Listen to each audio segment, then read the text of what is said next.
എസ്.കെ. പൊറ്റക്കാട്ടിന് ശേഷം മലയാളത്തിന്റെ യാത്രാ സാഹിത്യത്തെ മാറ്റി എഴുതുകയായിരുന്നു അദ്ദേഹം. അതുവരെ ലിഖിത രൂപത്തിലായിരുന്ന സഞ്ചാര സാഹിത്യത്തെ ദൃശ്യങ്ങളിലേക്ക് പരിവർത്തിപ്പിക്കുകയും ഒരു ഡോക്യുമെന്ററിയുടെ ആധികാരികതയും വിശദാംശങ്ങളും അതിന് നൽകുകയും ചെയ്തു. 151 രാജ്യങ്ങൾ സന്ദർശിച്ചു കഴിഞ്ഞ സന്തോഷ് ജോർജ് കുളങ്ങര 10 ജന്മത്തിൽ ചെയ്യാനുള്ള കാര്യങ്ങൾ ചെയ്തു കഴിഞ്ഞെന്നും സന്തോഷ് ജോർജ് പറയുന്നു. അതുമായി ബന്ധപ്പെട്ടായിരുന്നു പല കാര്യങ്ങളും അദ്ദേഹം പറഞ്ഞത്. മലയാള ടെലിവിഷൻ പ്രേക്ഷകരുടെ പ്രിയപ്പെട്ട പരിപാടികളിൽ ഒന്നാണ് സഞ്ചാരം. ലോകരാജ്യങ്ങളെ മലയാളികൾക്ക് പരിചയപ്പെടുത്തിയ പ്രോഗ്രാമിന്റെ അമരക്കാരൻ സന്തോഷ് ജോർജ് കുളങ്ങരയാണ്. കേരളത്തിലെ ടെലിവിഷൻ ചാനലുകൾക്കും മലയാളികൾക്ക് മൊത്തത്തിലും യാത്ര ചെയ്യാൻ പ്രചോദനമായ സഞ്ചാരത്തിന്റെ ആരംഭത്തിന് ഒരു മമ്മൂട്ടി കണക്ഷൻ ഉണ്ടെന്ന് സന്തോഷ് ജോർജ് കുളങ്ങര പറഞ്ഞിരുന്നു. മമ്മൂട്ടി കാമിയോ വേഷത്തിലെത്തിയ ചത്ത പച്ച സിനിമയുടെ സക്സസ് മീറ്റിൽ വെച്ചാണ് സന്തോഷ് ജോർജ് കുളങ്ങര ഇക്കാര്യം പറഞ്ഞത്. ചത്ത പച്ചയുടെ നിർമ്മാതാവായ ഷിഹാൻ ഷൗക്കത്തിന്റെയും നടനായ ഇഷാൻ ഷൗക്കത്തിന്റെ പിതാവായ ഷൗക്കത്തിനെ കുറിച്ചെല്ലാം അന്ന് സന്തോഷ് ജോർജ് കുളങ്ങര പറഞ്ഞു. സഞ്ചാരം ആരംഭിക്കുന്നതിന് പ്രകടമല്ലാത്ത കാരണക്കാരനായ ഒരു വലിയ മനുഷ്യൻ എൻ്റെ മുന്നിലുണ്ട്. അത് മമ്മൂക്കയാണ്. അദ്ദേഹത്തിന് പോലും അറിയാത്ത കാര്യമാണ്. മമ്മൂക്കയ്ക്ക് വേണ്ടി കൊണ്ടുവന്ന ക്യാമറയെക്കുറിച്ച് ഷൗക്കത്ത് നേരത്തെ വേദിയിൽ പറഞ്ഞല്ലോ. ആ ക്യാമറ വഴിതെറ്റി എൻ്റെ കയ്യിൽ വന്നു. അത് വെച്ചാണ് ഞാൻ എൻ്റെ സഞ്ചാരം ആരംഭിച്ചത്. വർഷങ്ങൾക്ക് മുൻപ് സഞ്ചാരത്തിന്റെ തുടക്ക നാളുകളിലാണ് ലെൻസ്മാനിലാണ് അന്ന് എഡിറ്റ് നടക്കുന്നത്. സീരിയലുകളുടെ എഡിറ്റിനിടയിൽ സമയം കിട്ടുമ്പോഴാണ് സഞ്ചാരം പോലെ ദുർബലമായ പരിപാടിക്ക് അവസരം കിട്ടുക. ഒരു ദിവസം ഞാൻ പതിവ് പോലെ ആ സമയത്തിനായി സ്റ്റുഡിയോയ്ക്ക് പുറത്ത് വരാന്തയിൽ കാത്തിരിക്കുകയാണ്. അപ്പോൾ ഷൗക്കത്ത് വന്നിട്ട് അന്ന് ലഭ്യമായ ഏറ്റവും ലേറ്റസ്റ്റ് മോഡൽ ക്യാമറയെക്കുറിച്ച് പറഞ്ഞു.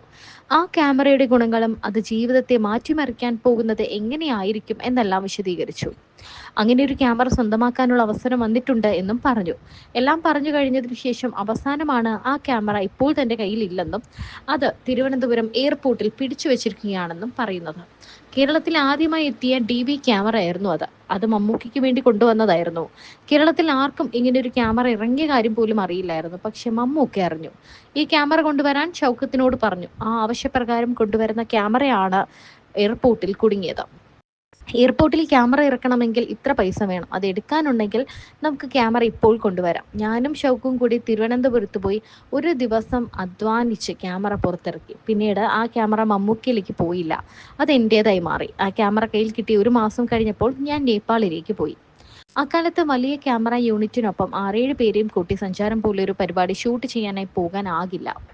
DV ക്യാമറ പക്ഷേ വളരെ കോമ്പാക്റ്റ് ആണ്. തനിക്ക് എല്ലാ കാര്യങ്ങളും തനിയെ ചെയ്യാനാകും. അങ്ങനെയാണ് സഞ്ചാരം എന്ന നമ്മളെല്ലാവരും മനസ്സും കണ്ണും എല്ലാം നിറഞ്ഞു കണ്ട പരിപാടി യാഥാർത്ഥ്യമാകുന്നത്. ഉത്സവങ്ങൾ, അത്തരത്തിൽ വലിയ ഉത്സവങ്ങൾ ഉണ്ടാകുന്ന സ്ഥലത്ത് ഞാൻ നിർഭാഗ്യവശാൽ പോയിട്ടില്ല. എന്നാൽ ഉണ്ട്, പലയിടത്തും ഇത്തരം ഉത്സവങ്ങളുണ്ട്. നാടിൻ്റെതായ ഉത്സവങ്ങളൊക്കെ ഉണ്ട്. ഇപ്പോൾ യൂറോപ്പിലുണ്ട്.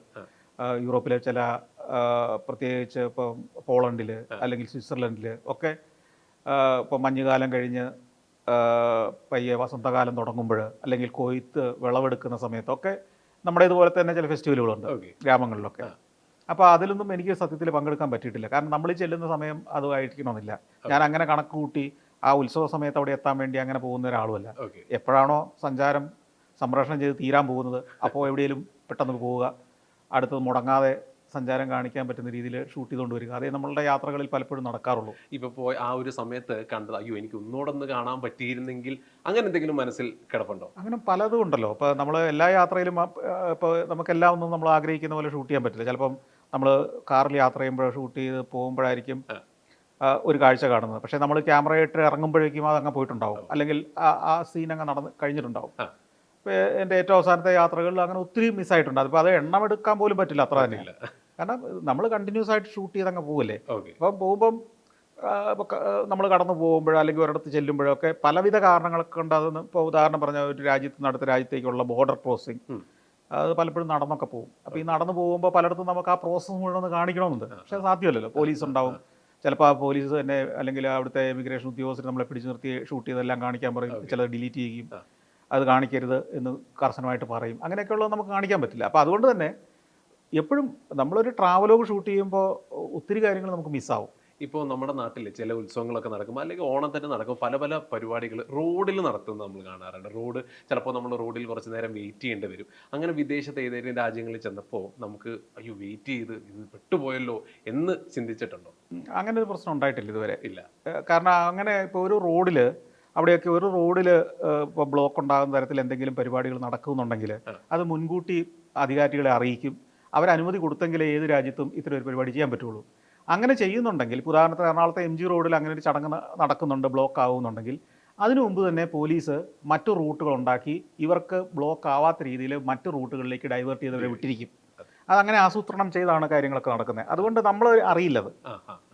ഇപ്പോൾ എന്തായാലും ഓണക്കാലത്തിൻ്റെ വിശേഷങ്ങൾ പതുപോലെ വർക്കിൻ്റെ ഭാഗമായിട്ട് ഇങ്ങനെ പോയിക്കൊണ്ടിരിക്കുകയാണ്. ഇപ്പോൾ നമ്മുടെ നാടിനെ സംബന്ധിച്ച് നോക്കിയാൽ ചന്ദ്രയാൻ 3 ഏറ്റവും അധികം ഒരു ഹിസ്റ്ററി തന്നെ ക്രിയേറ്റ് ചെയ്തിരിക്കുകയാണ്.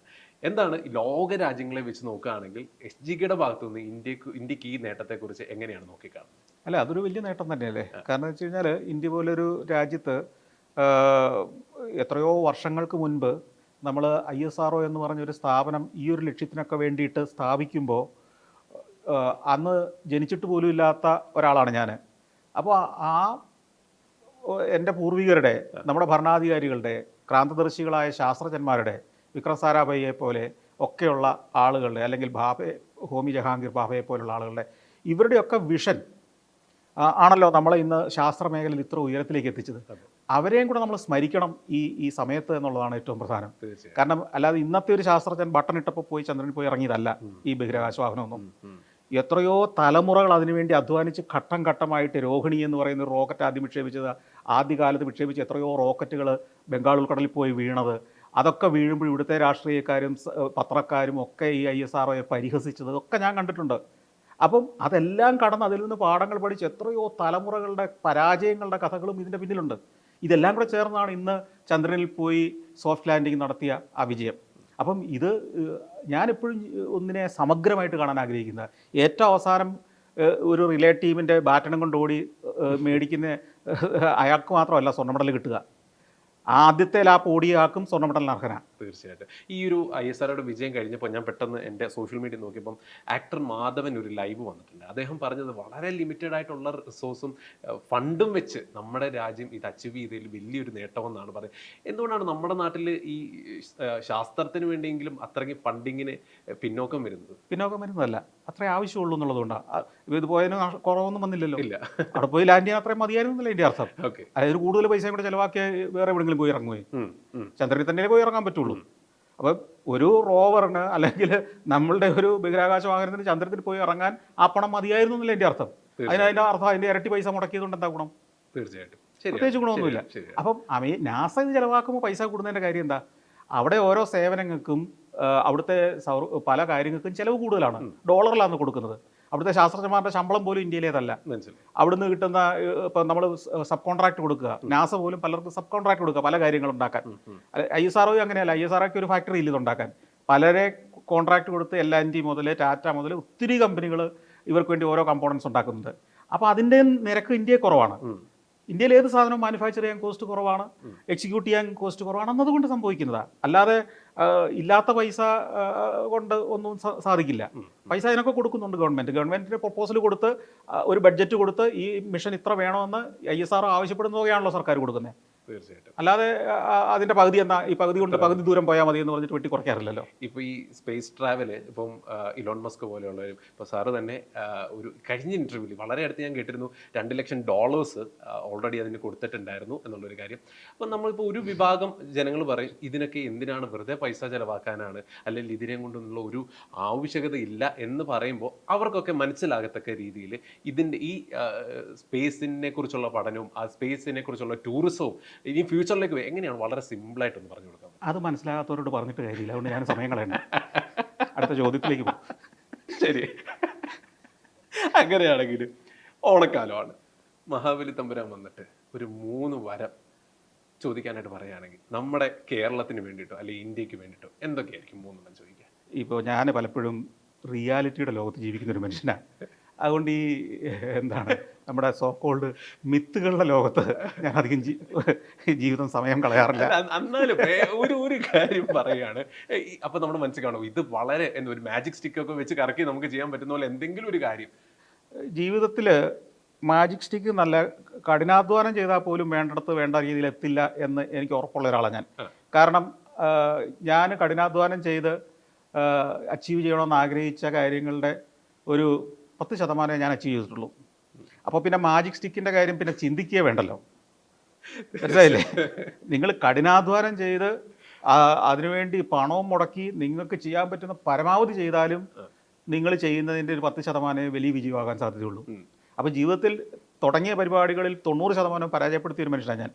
അപ്പോൾ അതുകൊണ്ട് ഇത്തരം കാര്യങ്ങളിലൊന്നും എനിക്ക് വിശ്വാസമില്ല. കാരണം ഒരാൾ അത്ഭുത സിദ്ധി കൊണ്ട് ഒരു കാര്യം ചെയ്യുമെന്നോ അല്ലെങ്കിൽ മായാജാലം കൊണ്ട് കേരളത്തെ ആകെ മാറ്റുമെന്നോ ഒന്നും എനിക്കൊരു പ്രതീക്ഷയില്ല. പിന്നെ കേരളത്തിൽ മനുഷ്യർക്ക് കുറച്ചുകൂടെ കോമൺ സെൻസും അതായത് ചിരിച്ചു കാണിക്കുമ്പോൾ നമ്മൾ വോട്ട് കൊടുക്കുന്ന ആ മനസ്സിൽ നിന്ന് മാറി അപഗ്രഥിച്ചിട്ട് ആളുകളെ യഥാർത്ഥത്തിൽ